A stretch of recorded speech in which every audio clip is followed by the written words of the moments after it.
Bienvenidos a Podmédicos, un espacio que narra historias de ciencia y humanidad en el mundo de la medicina, ofreciendo conocimiento y aprendizaje para estudiantes, médicos y personal sanitario. Esta será tu herramienta invaluable para comprender los misterios del cuerpo humano, las enfermedades y los avances médicos. En Podmédicos, la medicina se convierte en poesía y la vida se convierte en una lección eterna. Somos Juan Felipe Mogollón y Miguel Cañón. Bienvenidos. Muy buenos días, buenas tardes o buenas noches. Bienvenidos una vez más a Podmédicos, su podcast de medicina, en el cual pues busca crear una comunidad de aprendizaje y también una comunidad para compartir experiencias y vivencias. Como siempre, mi co-host Miguel Cañón acompañándonos. Miguel, ¿cómo estás? Bien, pasando un calor sabroso, delicioso, pero con vida. Y hoy también nuevamente tenemos la oportunidad y el placer y el honor de estar con Carlos, nuestro residente de cardiología de Medicina con Cabeza. Un aplauso. Muchas gracias, Carlos, ¿cómo estás? Gracias público, aquí estamos. ¿Qué tal estáis, chicos? Bueno, este capítulo también es interesante porque hoy hablaremos de 3 cosas importantes muy resumidas. Carlos ya es el R mayor acá. Es nuestro residente R2 de cardiología. Yo soy R1 de medicina interna y Miguel está en este proceso de trabajar y hacer la preparación para el MIR. Entonces vamos a desarrollar una dinámica en la cual pues nos haremos una serie de preguntas cortas con respuestas rápidas. Entonces, ¿quién toma la palabra? ¿Quién lleva la batuta? Empiezo yo. Vale. Perfecto. ¿Qué es lo que más os costó de la preparación del MIR? Para Miguel primero y Miguel, luego ¿qué Juan. respondes a eso? Pues bueno, creo que lo que me está costando es ser constante en la cantidad de actividades que hago diariamente. En este momento, como estoy combinando trabajo con estudio y también, digamos, transición a nuevo país, también hace que encontrar tiempo y espacio adecuado para un estudio de calidad sea un poco difícil. Cabe destacar de que yo antes ya había preparado ciertos exámenes y me conozco y conozco la forma en que mejor aprendo. Entonces, digamos que pues, no pudiese aplicarse a todas las personas, pero, por ejemplo, un método virtual y online, como el que estoy utilizando, me viene muy bien porque de cierta forma me permite la autonomía suficiente para decidir dónde, cuándo, cómo y por qué voy a estudiar. ¿Sí? Claro, hay personas que de pronto necesitan el acompañamiento de un tutor. En mi caso, digamos que no es viable tanto por trabajo como también por la forma en que yo presto atención a las cosas. Entonces, digamos que lo más difícil es encontrar los espacios. Esta es una pregunta difícil porque la preparación al MIR es un altibajo de emociones y la medicina es una competencia y todos estamos compitiendo por un número para llegar a una plaza o a una especialidad soñada. Y me parece que lo más difícil, más que llevar los horarios de las academias, porque en realidad las 4 academias que conozco tienen horarios que no son humanos, que quien los cumple daña su paz mental y su salud física. Llevarlos, eso es un límite. Entonces, una de las cosas más difíciles es entender esto, que no debo cumplir un horario, que no es una competencia con los demás, que no es una competencia conmigo mismo, que es algo que me abre las puertas para algo que quiero hacer, pero sé que al futuro van a haber otras metas y otros objetivos por los cuales también me voy a agobiar. Lo más difícil fue a desacostumbrarme en que no debo mirar los percentiles, que lo más importante no es leerme todo el manual y entender toda la clase, sino hacer preguntas y entender preguntas, porque hay un dicho que es muy claro: el que solo sabe de medicina, ni de medicina sabe, y querer abarcar todo el concepto de miricina, porque no es medicina sino miricina, es abrumador. Entonces lo más difícil fue entender toda esta serie de conceptos de que el tiempo no me va a alcanzar, de que no es una competencia a muerte con otros colegas, que tampoco es una competencia a muerte conmigo mismo, que si no lo logro no pasa nada, es parte del proceso, que hay muchos otros factores que pueden desencadenar el resultado. Estuvo difícil esa pregunta, ¿eh? A ver, que yo tendría una pregunta con respecto a la residencia. Esa transición entre pasar de ser estudiante de medicina a ser opositor MIR y a ser residente, ¿ha cumplido tus expectativas en cuanto a formación? No sueldo, porque el sueldo del residente en realidad no es que sea el mejor, pero en cuanto a formación, en cuanto a complejidad, en cuanto a nivel de academia en medicina. Si queréis empiezo yo. Yo creo que, o sea, a mí la vida de estudiante tampoco es que me gustaba, porque es una carrera larga, entonces son muchos años dependiendo económicamente de la familia y tal, y a mí me gusta la independencia. Y luego que la carrera, ya lo hemos hablado, yo creo que las carreras universitarias en España están muy mal enfocadas, entonces yo no la disfruté. La parte de la oposición sí que la disfruté un poco más porque ya aprendía más cosas, los manuales mejor y yo estaba contento en ese aspecto. Pero es verdad que tienes mucha presión porque es lo que decís, son 15.000 opositores, 12.000 opositores, tú quieres tu plaza y al fin y al cabo no es tu plaza por lo que sea, es porque quieres estar a lo mejor cerca de tu familia, de tu pareja, o sea, la vida es más que el MIR y es complejo. Pero yo sin duda creo que la vida laboral como residente, más allá de que hay sacrificios, guardias, etcétera, etcétera, etcétera, yo estoy tremendamente feliz y está siendo la etapa más feliz de mi vida. También gracias a mí, a que yo me estoy esforzando en que lo sea y poniendo buena actitud. Pero sí. Miguel, te cambio un poco la pregunta por lo que tú estás en este proceso de preparación y pues ya has trabajado en Colombia, pues por lo que hemos comentado en los capítulos anteriores de que la formación en Latinoamérica y en Colombia es un poco diferente a la de España y que pues a nosotros nos forman, digamos, como para hacer carne de caña.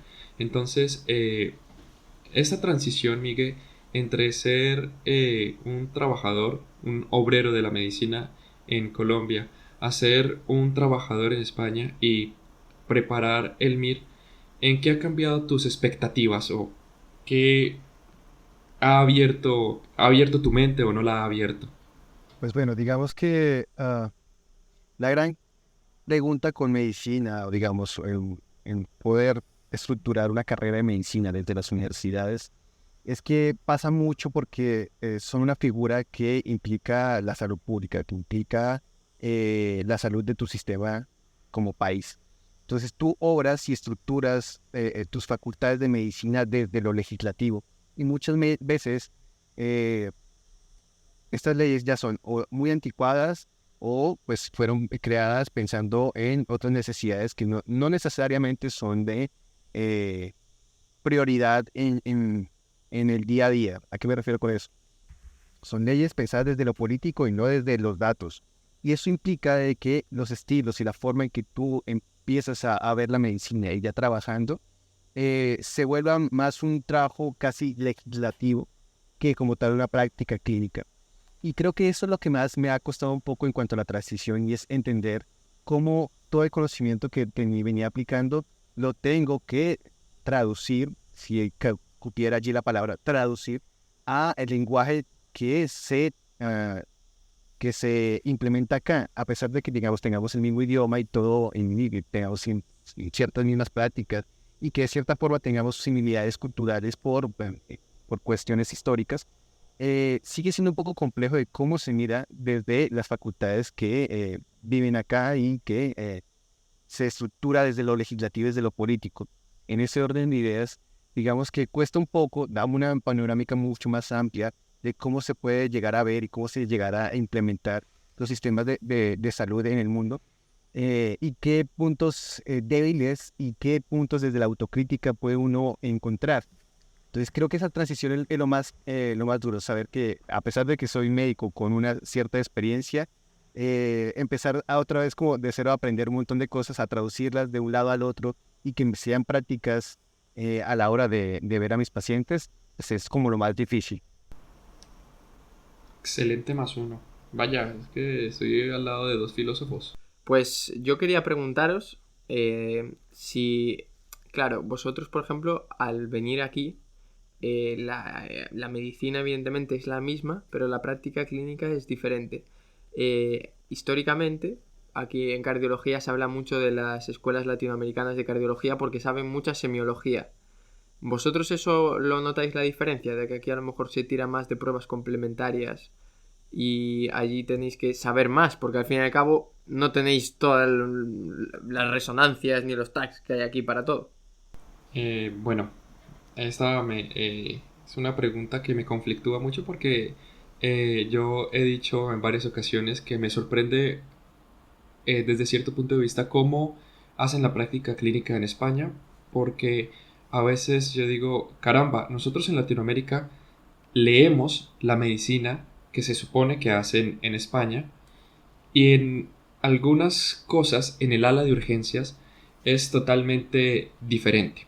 Ahora, con respecto a lo de la semiología, es cierto que nosotros por la poca disponibilidad de recursos no tenemos, bueno, las grandes hospitales sí lo tienen, pero la mayoría de los hospitales en Colombia no tienen estos recursos y nos toca ser más semiólogos y no darnos tanto a las pruebas diagnósticas. Entonces toca con clínica, semiología y si tenemos la posibilidad por la burocracia y la corrupción, hacer las otras pruebas complementarias que son un poco más costosas. Esa sería mi respuesta en este momento.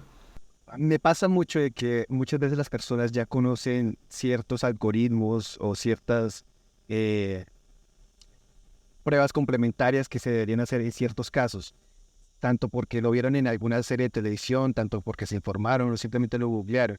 Entonces, digamos que la expectativa es que se haga tal cosa, pero cuando tú puedes resolverle desde el examen físico algo que no necesita una prueba complementaria, pues hay cierto conflicto porque pues, ah, claro, no hay una prueba con números y con límites más allá de tu apreciación como médico y ya depende de ti como de tu habilidad comunicativa, de cómo haces servir tu conocimiento para que esta persona quede tranquila. Creo que ese ha sido un gran reto. Sí, es que a veces, perdón que me extienda un poquito más, pero es que a veces el paciente piensa que una radiografía, que una resonancia, que un TAC los va a curar, cuando en realidad el diagnóstico ya no lo ha dicho él Examen físico. y que nosotros lo confirmamos con el examen físico, que no es necesario hacer una prueba diagnóstica. Bueno, que tenemos los recursos, hagámosla, pero a pesar de que España tiene un muy buen sistema de salud y muy buenos recursos, pienso que sí se debería ahorrar un poco más, porque a veces la gente no tiene educación sanitaria y consulta por cosas que no son urgentes o consulta por cosas que no tienen sentido, que tal vez para nosotros sí lo tengan y para ellos no, pues por la formación, pero es más por la falta de educación sanitaria y no me extiendo más. Muy bien, chicos. A ver, yo te hago esta pregunta, Carlos, de que en R1 tú haces guardias de puerta de urgencias, en R2 ya no, Correcto. ¿cierto? Qué afortunado eres. A ver, lo que tú me habías preguntado antes de iniciar esta grabación de que si somos mano de obra barata, si el hospital es residente dependiente o si en realidad hay un acople entre el trabajo y la academia. Me la haces a mí esa pregunta. Oye, ¿qué? Sí. Me has lanzado la daga. Yo te la lancé antes fuera de cámaras Sí, y ahora yo me la lanzas tú, fui tío. como, fui como Poncio Pilatos, me lavo las manos y te la Vamos hago a aquí, ti. La papa caliente. Pues mira, yo creo que lo ideal y lo necesario sería que fuera resi independiente del sistema sanitario. ¿Por qué? Porque al fin y al cabo somos gente que más allá de lo que estudie cada uno y las capacidades individuales de cada uno, porque siempre va a haber gente que sea fenómena y gente que sea más normal, yo creo que no estamos capacitados para tomar ciertas decisiones o para llevar a cabo ciertas actividades asistenciales. Pero, como es un sistema público que tiene muchas ventajas, pero muchísimos también inconvenientes, sobre todo a nivel de gestión, porque no solo por parte de la gente que manda, sino de la gente que lo consume, que eso es una cosa que también hay que entender, que los propios pacientes, que yo soy también paciente, al fin y al cabo, hay que entender que ir a urgencias cuesta dinero y que ese dinero le cuesta al Estado. Entonces no es que como tú no te lo cobren en el bolsillo, ese dinero no se está desapareciendo, no, se está gastando, ¿no? Pues eso tiene problemas. Y tiene problema de que pues también hay mucha corrupción en España, que bueno, podría dar para una conversación, pero básicamente lo que quiero decir es que el sistema, por lo menos donde yo conozco, es residependiente. Si faltaran todos los residentes del hospital, se caería el hospital, sin duda alguna. La urgencia, lo primero de todo. Los adjuntos entrarían en pánico. Primero, porque también hay algunos que están acostumbrados a tener residentes que hagan las labores burocráticas, que eso es de lo que más tiempo lleva, por desgracia, hacer informes, cosas así, que no debería ser así. Y luego porque hay pocos adjuntos para toda la carga asistencial que hay. Entonces, sí, el sistema es residependiente. Entonces, yo creo que la residencia es un proceso mixto en el de tienes que formarte y tienes que sobrevivir trabajando. Entonces, tú tienes que buscar ese equilibrio. Miguel, ¿algo adicional? Estaba pensando en cómo se plantean los sistemas educativos de residencia, en el sistema germánico en el cual tú cumples una cierta meta y depende de ti si la completas o no para lograr tal título. Tendría la ventaja de que pues sí o sí tienes que involucrarte en el sistema de salud, pero tiene la desventaja de que pues no tienes trabajadores todo el tiempo, porque pues a esta persona le va a interesar su meta. ¿Cómo poder balancear entre que te funcione el sistema, que de cierta forma el residente se involucre sin que eso signifique que deje de funcionar el sistema sin que esta persona esté? Es súper difícil de balancear eso, viéndolo desde el lado económico, ¿no? Ahora, desde el lado político y de voluntad, se podría hacer si hubiera voluntad política, pero bueno. Hay un matiz que me gustaría comentar. Yo soy muy brusco a veces hablando cuando quiero transmitir ciertos mensajes, ¿eh? Y es que la residencia no es perfecta ya desde el punto de vista individual, porque tú puedes ser un residente fabuloso o fabulosa que vas a llegar a ser adjunto igualmente. Y puedes ser el peor residente de la historia, puedes ser mediocre, no involucrarte en la formación, que vas a llegar a ser adjunto igualmente. Entonces eso también luego genera que los adjuntos, no pues por el hecho de ser adjuntos sean malos o buenos, sino porque ya de residentes eran malos o buenos. Y eso ya creo que te está limitando mucho cómo es luego la carga laboral en el trabajo. Si has tenido residentes que han sido buenos, seguramente sean adjuntos buenos. Y entonces vas a funcionar mucho mejor el sistema y probablemente sea más resindependiente. Si los resis no eran buenos, serán adjuntos malos y será más residependiente el sistema. Vale. Total. Wow. Vale. Qué difícil balancear eso. Porque implicaría un sistema Sí, de sí. evaluación, o sea, un sistema en el cual tú cada año terminaría volviéndose un sistema con el de Estados Unidos, en el cual tú tienes que hacer un board, una examinación de tu especialidad cada tanto tiempo para verificar que todavía eres competente en esa especialidad, por así decirlo. Pero pues bueno, se volvería en un negocio. Bueno,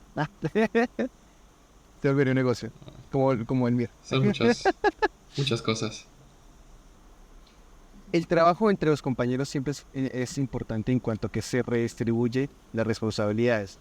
Sin embargo, en un sistema público en el cual sí o sí tienes que implicarte en este trabajo, ¿cuál sería la mejor forma de poder redistribuirse tanto trabajo y tanto pendiente en cuanto a las listas de espera, en cuanto a las urgencias que están sobresaturadas? ¿Qué pasaría si simplemente una parte de estos residentes no quiere hacer su trabajo? Sabiendo que es su posición y es su deber trabajar, aunque siendo mano de obra barata, ¿cómo animar a esta persona que simplemente no quiere ayudar a los demás? Bueno, a sus otros compañeros. Yo creo que eso es muy complicado, porque yo creo que se puede cambiar todo de una persona, pero tiene que venir el cambio desde dentro. Entonces yo creo que no hay nada más difícil que ayudar a alguien que no se quiere dejar ayudar, ¿no? Me ha pasado a mí con gente que he querido, que te involucras en que cambie su forma de ver el mundo, le intentas sacar a tomar café para que salga de la depresión y cosas así, ¿no? Pero al final, si tú no pones de tu parte, por ejemplo, para salir de una depresión, con ayuda de todo tipo, no vas a salir. Es decir, tú tienes que decir, venga, salgo de aquí. Aunque esté deprimido, salgo de aquí. Si tú hay una persona que no trabaja porque se siente insegura, porque le cuesta, etcétera, tú ahí sí que puedes ayudar, puedes echarle una mano, puedes ayudar a formar, puedes tal. Pero siempre te vas a cruzar con gente que tú le explicas, que dice, es que no sé de electros, y te tiras 3 horas explicando electros y te dice, va, total, es que no los voy a aprender nunca. Y te dan ganas de decir, te voy a tirar algo a la cara, ¿sabes? Porque eso es que no estás poniendo de tu parte. Y yo creo que ese es un gran problema. A mí, por ejemplo, el sistema público en general de los empleos no me acaba de convencer por eso. Porque sirve a que te acomodes. Y yo creo que la comodidad es lo más peligroso que hay en esta vida. Entonces, me gustaría que hubiera alguna forma de incentivar o de evaluar si una persona está siendo productiva o no. Entonces, evidentemente habrá gente, residentes, que vean 20 pacientes en una guardia y otros que vean 15. Bueno, vale. Oye, el de 20 se le debería dar una palma de la espalda. Pero el que ve 5, ese habría que castigarlo de alguna forma. No sé cómo, pero si estás infraproductivo porque eres vago o vaga, eso hay que también, yo creo que castigarlo un poco porque si no el sistema colapsa. Sí. Yo siempre he dicho que... Sí, no, yo siempre he dicho que la medicina es un equipo, es un conjunto, es una... A pesar de que es un equipo y un conjunto, es una unidad también. Que si un hospital sin auxiliares, sin enfermería, colapsa, que principalmente los que crearon los hospitales fue el servicio de enfermería. Pero si los residentes no se apoyan entre sí, el servicio va a colapsar. Y hay algo que me conflictúa a mí mucho, que es, afortunadamente donde yo estoy, mis coerres y mis mayores son muy proactivos y son muy trabajadores. Lo que me conflictúa a veces es el adjunto que dice, ve mirando y cualquier duda me preguntas. Y en realidad se va, desaparece y uno termina haciendo todo el trabajo ganando 3 veces menos y el adjunto tranquilo, tomando café, ganando muchísimo más, sin dar academia y sin trabajar. Y nosotros los resis trabajando, apoyándonos entre nosotros, apoyándonos entre nuestros R mayores. Entonces, eso es lo que me conflictúa un poco, pero yo creo que es más de apoyo, incentivar, motivar, y que si un residente es fístula, porque así llamamos nosotros los colombianos a los residentes que no, o a los estudiantes que no hacen nada y que van pasando ahí por transporte pasivo, creo yo, es apoyarlos y motivarlos, pero sí estoy de acuerdo con Carlos de no un castigo como tal que sea el término, sino como algo en el cual se pueda estimular o que pueda haber algo escrito o no sé, que quede como evidencia de que no hace lo que debe hacer. Esta pregunta está basada mucho en cuanto a que a la estructura educativa del R, o bueno, el residente del MIR español, se piensa mucho en una posición laboral más que una posición académica a fin de cuentas, es muy autogestionado. En ese orden de ideas, que sea muy autogestionado significa que depende mucho de la persona saber cuánto conocimiento quiere incrementar. Y siempre va a caer entonces en el tema de que se evalúa o no se evalúa. El tema de castigar, más que un elemento punitivo, de pronto pensarlo en cómo vamos a reformar a esta persona que está en un lugar que quizás está, mejor dicho, que su decisión fue equivocada en cuanto a que no es apropiada esa posición para él o ella. Significa que pues, te tiene que replantear en cuanto al sistema educativo como tal. Bueno, una crítica interesante al sistema. Yo voy a una cosa y es, tampoco es responsabilidad nuestra ni de nadie cambiar a una persona que no quiere cambiar. Entonces, vale. Yo creo que si una persona no puede cambiar por sus medios, hay que ayudarla. Pero si una persona no quiere cambiar y está ocupando el sitio de una persona que a lo mejor sí que querría hacer bien las cosas, ahí es cuando yo creo que igual la palabra castigo no es la apropiada, pero sí que, oye, habría que decir, mira, no estás haciendo bien las cosas. Existe la posibilidad de que sigas así. Y si no decides cambiar, pues te tengas que ir. Porque al fin y al cabo, ¿te has ganado tu plaza? Sí. Pero no te la estás volviendo a ganar en el día a día. Porque yo creo que la residencia no es sacas... tú puedes ser el número 1 del MIR y ser un residente pésimo o pésimo. Entonces yo creo que eso tienes que ir demostrándolo día a día. Entonces, si sacas el número 15 del MIR, pongamos, ¿no? Pero luego eres un vago, no ayudas a tus compañeros, lo que decimos, pues no te mereces estar en tu plaza de lo que sea. Porque no eres la medicina es un equipo y no estás formando parte del equipo. Y a lo mejor el número 7556 sí que formaría buena parte de ese equipo. Y tú le has quitado la plaza. Y no estás demostrando que valgas esa plaza. Entonces, por eso, en ese sentido lo decía, ¿no? De, oye, que sea una persona que le cuesta, yo soy el primero que voy a estar ahí ayudándole, dando la mano. Y si hace falta, no duermo en una guardia para que esa persona esté bien y se forme. Pero si esa persona no pone su parte, no es mi responsabilidad que le ayudarla. Es su culpa, mejor dicho. Y si queréis la última pregunta por mi parte, ¿estáis listos? De acuerdo. Vale. ¿Qué es lo que más os gusta de trabajar en el hospital? Uf, a mí la verdad es que me encanta y me motiva muchísimo el paciente. Cada paciente es un libro diferente. Cada paciente es un aprendizaje nuevo. Y poder ayudarlo de cierta forma, si no lo cures, porque infortunadamente en medicina interna no curamos, diagnosticamos y tratamos, me parece muy chévere y muy gratificante poder explicarle algo al paciente y que él con un simple gracias por explicarme se vaya feliz a su casa y tranquilo. En realidad, más que ir a trabajar y más que el dinero, yo creo que en realidad los pacientes y el conocimiento como tal de la medicina es lo que me emociona, me gusta, me encanta.